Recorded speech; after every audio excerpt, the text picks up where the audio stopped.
महिलाओं में 5 बीमारियां हैं जो आम दिखाई देने लगी हैं। ये 5 बीमारियां ये सदियों से हैं, लेकिन भारत देश की ये विडंबना रही है कि औरत को सम्मान कम दिया जाए।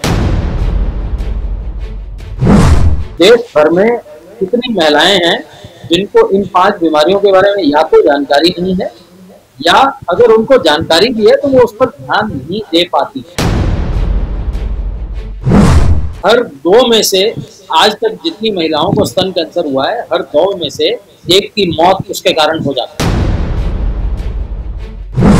मोर्टेलिटी रेट देखिए, कोरोना की जो मोर्टेलिटी रेट है 100 में से 2 है। यहाँ तो 50% मोर्टेलिटी रेट है। इसका हम शोर नहीं मचाते, इसको हम बचा सकते हैं। नमस्कार, D5 चैनल हिंदी देख रहे दर्शकों का मैं वंदना स्वागत करती हूँ। आज एक बार फिर हम जुड़े हुए हैं डॉक्टर खरबंदा से। डॉक्टर HK खरबंदा, आपका बहुत बहुत स्वागत है हमारे इस प्रोग्राम में। नमस्कार सभी को। डॉक्टर खरबंदा, हमें ये बताइए कि आजकल महिलाओं में 5 बीमारियां हैं जो आम दिखाई देने लगी हैं, तो वो बीमारियां कौन कौन सी हैं? वंदना जी, ये 5 बीमारियां जिनकी आज हम बात करने जा रहे हैं, ये सदियों से हैं, लेकिन भारत देश की ये विडंबना रही है कि औरत को सम्मान कम दिया जाए। औरत की वैल्यू हम कम देते हैं। हालांकि औरत माँ का रूप है, बहन का रूप है, पत्नी का रूप है, बेटी का रूप है और इंटीग्रल पार्ट है समाज का। इसके बिना कहीं गुजारा नहीं है। और कई औरतों ने विश्व भर में टॉप पोजीशंस लेके ये साबित भी किया है, लेकिन फिर भी अभी भी भारत के रूरल एरियाज में, भारत के कस्बों में, भारत के गांवों में, भारत के छोटे शहरों में अभी भी हालत दयनीय है। तो इसलिए देश भर में कितनी महिलाएं हैं जिनको इन 5 बीमारियों के बारे में या तो जानकारी नहीं है, या अगर उनको जानकारी भी है तो वो उस पर ध्यान नहीं दे पाती। वो अपनी दिनचर्या में इतना व्यस्त हैं कि उन्हें पहले पति का टिफिन बनाना है, फिर बच्चे को स्कूल छोड़ के आना है, फिर घर का काम करना है, फिर बच्चे को लेने जाना है। मतलब उनको 1 सेकंड भी अपने लिए नहीं मिलता। वो सिर्फ अपने रूटीन पे, रोज पे, हालांकि उनको कहा यह जाता है कि हम तो कमा के ला रहे हैं, तुम करती क्या हो सारा दिन कर, लेकिन उनका 1 सेकंड बंधा हुआ हो। तो इन 5 बीमारियों में अगर ज्यादातर महिलाएं इनसे अवगत ही नहीं है कि उनको ये बीमारी है, और अगर अवगत भी हैं तो वो बिल्कुल ध्यान नहीं दे पाते। और ये 5 बीमारियां मैं आपको बता देता हूँ, ज्यादातर महिलाओं को ये 5 बीमारियां सामने आती हैं। और ये 5 बीमारियां जो हैं, सबसे पहले बीमारी है स्तन का कैंसर, ब्रेस्ट कैंसर। दूसरा जो बीमारी है वो है सर्वाइकल कैंसर। सर्वाइकल, ये नेक वाले सर्वाइकल की बात नहीं कर रहा हूँ मैं, गर्भाशय के मुंह का जो सर्वाइकल कैंसर है उसकी बात कर रहा हूँ। तीसरा है विटामिन डी की डेफिशिएंसी। चौथा है PCOD, पॉलीसिस्टिक ओवेरियन सिंड्रोम या पॉलीसिस्टिक ओवेरियन डिजीज। और 5वां है एनीमिया। ये 5 बीमारियां हैं जो औरतों को सबसे ज्यादा आम तौर पे होती हैं, और या तो औरतें इनसे बिल्कुल जानकारी नहीं रखती, या जान के भी वो अनजान बन जाती। तो एक एक करके हम इनके बारे में आपको पूरी डिटेल दे देंगे। जी, सबसे पहले स्तन कैंसर के बारे में बताइए। जी, देखिए, स्तन कैंसर औरतों में नंबर 1 सबसे ज्यादा होता है। विश्व भर में औरतों में होने वाला, महिलाओं में होने वाला ये स्तन कैंसर सबसे ज्यादा है। और एक खास बात, हर 2 में से आज तक जितनी महिलाओं को स्तन कैंसर हुआ है, हर 2 में से एक की मौत उसके कारण हो जाती है। मोर्टेलिटी रेट देखिए, कोरोना की जो मोर्टेलिटी रेट है 100 में से 2 है। यहाँ तो 50% मोर्टेलिटी रेट है। इसका हम शोर नहीं मचाते, इसको हम बचा सकते हैं, बड़ी आसानी से बचा सकते हैं। इस कोरोना ने, ये नया था, इसने हमें परेशान कर दिया, वरना कई ऐसी बीमारियां हैं जो हमें, जिनका मोर्टेलिटी रेट 50% है। और फिर भी मेरे ख्याल से भारत में, मैंने अभी आपको बताया कि लोग अवगत ही नहीं है, ना ही जानना चाहते हैं, ना जानते हैं, और जानकर अनजान बन जाते हैं। ये हालात है। इसी तरह सर्वाइकल कैंसर, हर 8 मिनट में एक महिला की सर्वाइकल कैंसर से मौत होती है। मैं पहले स्तन कैंसर को आपको डिटेल में बता देता हूँ, फिर बाद में हम डिटेल में आएंगे। जी, 2018 में 1,62,468 महिलाओं को भारत में स्तन कैंसर था और उनमें से 2018 में 87,090 महिलाओं की डेथ हुई। ये ICMR की स्टडी है, Indian council of medical research, government of India. 2018 में 1,62,468 महिलाओं को स्तन कैंसर था और उनमें से 87,090 की डेथ हुई 2018। ये बिल्कुल 50% वाला डाटा है। तो आपने देख लिया कि स्तन कैंसर से एक साल के अंदर लगभग 90,000 महिलाओं की मौत हो रही है। तो कितना ये इम्पोर्टेंट फिगर है जिसके बारे में हमें ध्यान देने की जरूरत है।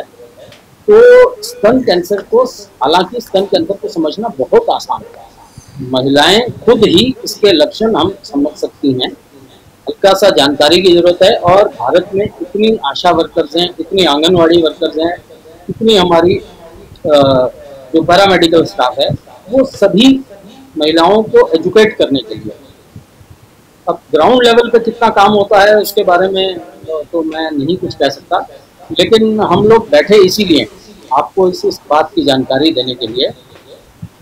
तो इसमें महिलाएं खुद अपने स्तन के आकार में बदलाव महसूस कर सकती है। देखिए 30 से 50 इस एज में आपको महीने में एक बार अपने स्तनों की शीशे के सामने खड़े होकर खुद जांच कर लेनी चाहिए।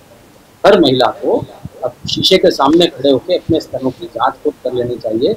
उसके आकार में अगर कोई बदलाव दिखता है, कोई गांठ दिखती है, कहीं से कोई उसमें दर्द महसूस होता है, या स्तन से खून आता है, या स्तन में सूजन दिखती है, या लाल होता है, ऐसे कोई लक्षण नजर आए तो आप मैमोग्राफी, एक जांच है दोनों स्तनों की हो जाती है और सरकारी बिल्कुल फ्री होती है सरकारी अस्पतालों में।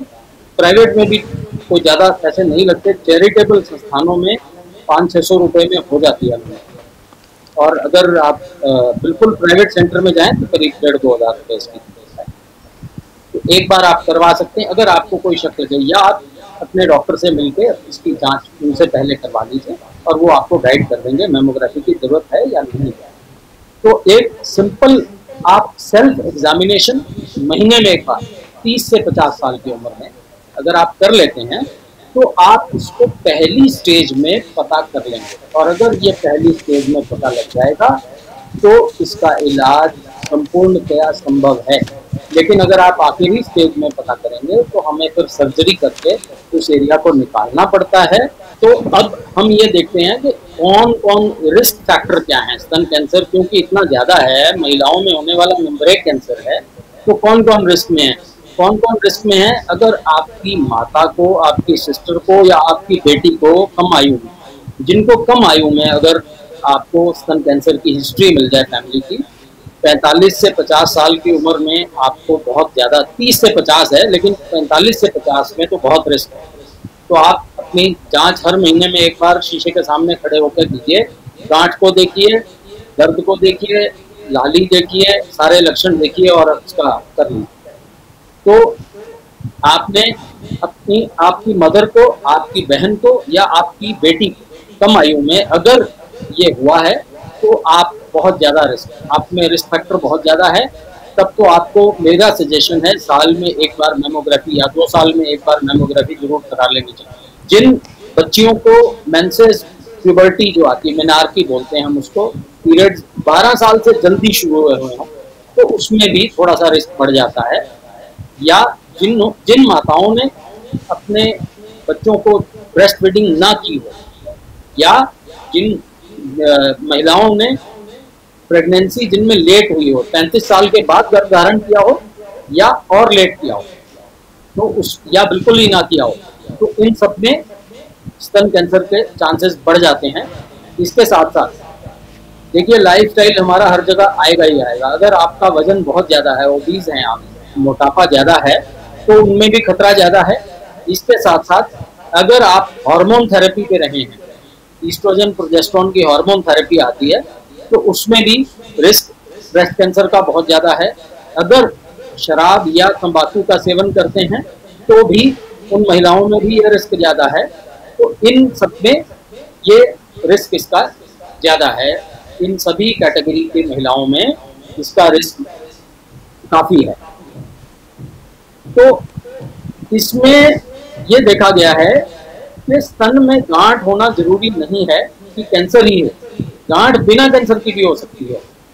तो फिर भी इसीलिए हम कहते हैं गांठ हो, डरना नहीं, घबराना नहीं। आप अपने स्थानीय सरकारी अस्पताल में जाइए, मैमोग्राफी करा लीजिए, उसमें हमें पता लग जाएगा गांठ कैंसरस है कि नॉन कैंसरस है। बड़े आसानी से हमें जानकारी मिल जाएगी, उसमें कोई मुश्किल ही नहीं रहेगी कि कैंसरस है या नॉन कैंसरस की जानकारी मिल जाएगी। मैमोग्राफी के बारे में बात कर रहा था, ये एक तरह का सिंपल एक्सरे होता है जो शुरुआत में पता कर लेता है। और अगर मैमोग्राफी में चावल के दाने के बराबर की गांठ का भी पता चलता है। मैं मैमोग्राफी की वैल्यू इसलिए दे रहा हूँ कि चावल के दाने के जितनी गांठ का भी हम पता लग जाता है।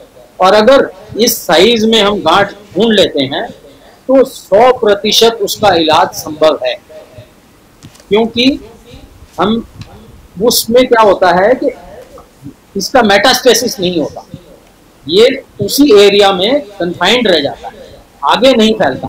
अगर आगे नहीं फैलेगा तो हम इसको रोक लेंगे, पूरी तरह से उसका उपचार संभव है। तो अब हम बताएंगे महिलाओं को कि स्तन कैंसर से बचने के उपाय क्या हैं, कैसे आप बचें।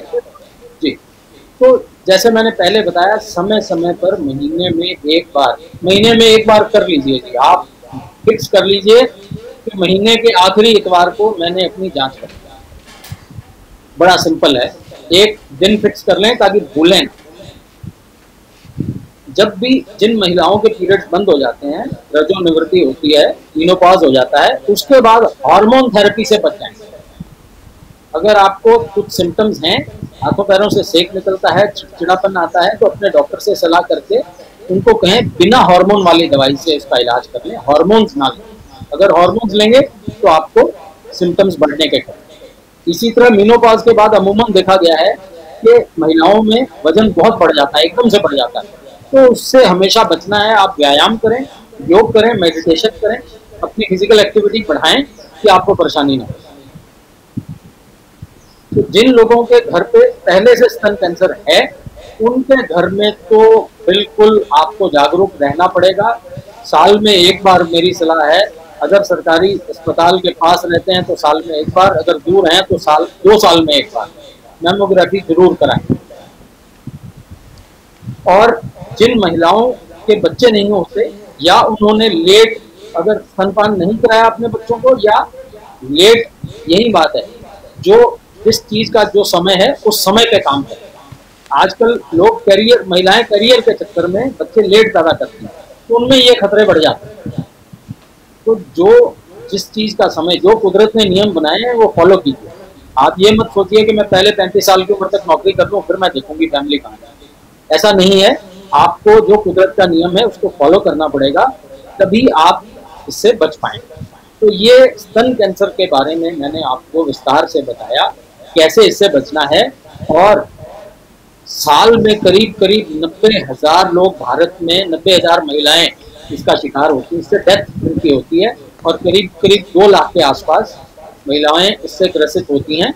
तो हम भारत में नंबर 1 कैंसर का महिलाओं का ये कॉज है। नंबर 2 पे सर्वाइकल है। हाँ, सर्वाइकल की बात हम अगले एपिसोड में आपसे विस्तार में करेंगे, लेकिन मैं एक बात बता देना चाहता हूँ कि सर्वाइकल कैंसर का वैक्सीन है। 9 से लेकर 14 साल की बेटियों को ये वैक्सीन लग सकता है। 6 महीने के अंतराल पे 2 डोसेज लगती हैं। अगर आपके आसपास सर्वाइकल कैंसर का वैक्सीन लग रहा है तो ह्यूमन पैपिलोमा वायरस HPV 16 और HPV 21 इसका वायरस का वैक्सीन लगता है, आप उसका वैक्सीन लगवा सकते हैं। और उसका भी बड़ा आसानी से पैप स्मीयर टेस्ट होता है सर्वाइकल कैंसर का, उसको भी हम कर सकते हैं। विस्तार में हम इसके बारे में अगले। डॉक्टर खरबंदा, आपने हमें बहुत ही बेहतरीन जानकारी दी, आपका बहुत बहुत धन्यवाद। धन्यवाद। अगले एपिसोड में आपसे फिर मुलाकात होगी, तब तक के लिए नमस्कार।